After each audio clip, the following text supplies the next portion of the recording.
Spinal fusion is performed on the spine to weld two or more vertebrae together, using surgical hardware and bone graft material.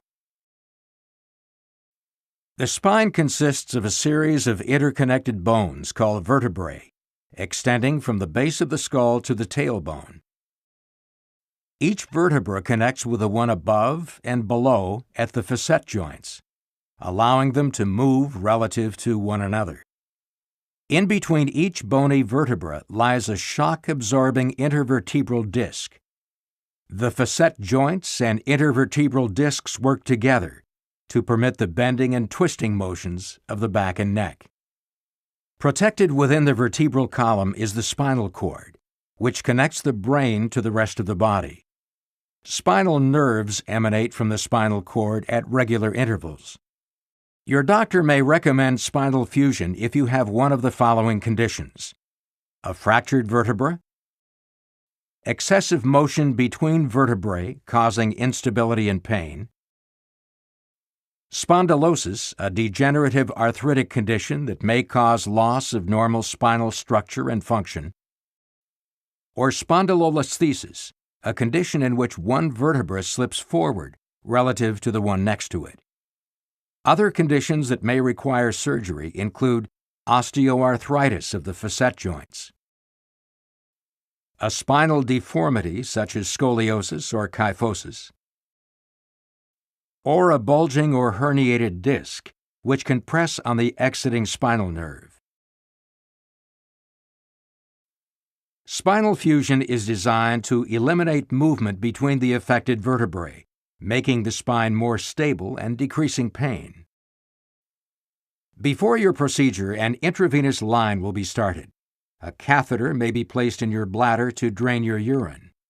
Spinal fusions are done under general anesthesia, which means you will be asleep for the duration of the operation. A breathing tube will be inserted through your mouth and into your windpipe to help you breathe during the procedure.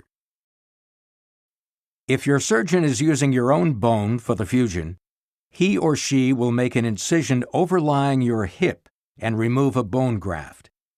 If your bone graft is coming from another donor, it will be harvested prior to your procedure. If you're having an open procedure on the lumbar spine and your lower back, you will lie on your stomach and your surgeon will make an incision directly over the spine. If you are having surgery on the cervical spine and the neck, your surgeon will generally approach this area from the front. In some cases, a spinal fusion may be performed using a newer, less invasive laparoscopic technique. Rather than one or two large incisions, a laparoscopic spinal fusion requires several tiny keyhole incisions, through which the laparoscope and special surgical instruments are inserted. Using a high-speed drill and other instruments, your surgeon will remove the disc between the two vertebral bodies to be fused. Next, your surgeon will insert the bone graft into the space between these two vertebrae.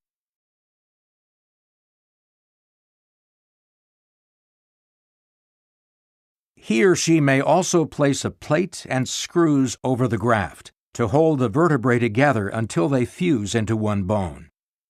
To complete the procedure, your surgeon will close the deep tissue and skin incision with stitches. Many surgeons will also place one or more drains beneath the skin that will remain in place for a few days. After your procedure, you'll be taken to a recovery area for monitoring. The bladder catheter will likely remain in place for several days. You may be unable to eat for a day or two after surgery and will receive fluids and nutrition through the IV. Some pain is expected during the first few days following surgery, and you will be provided with pain medication to control it.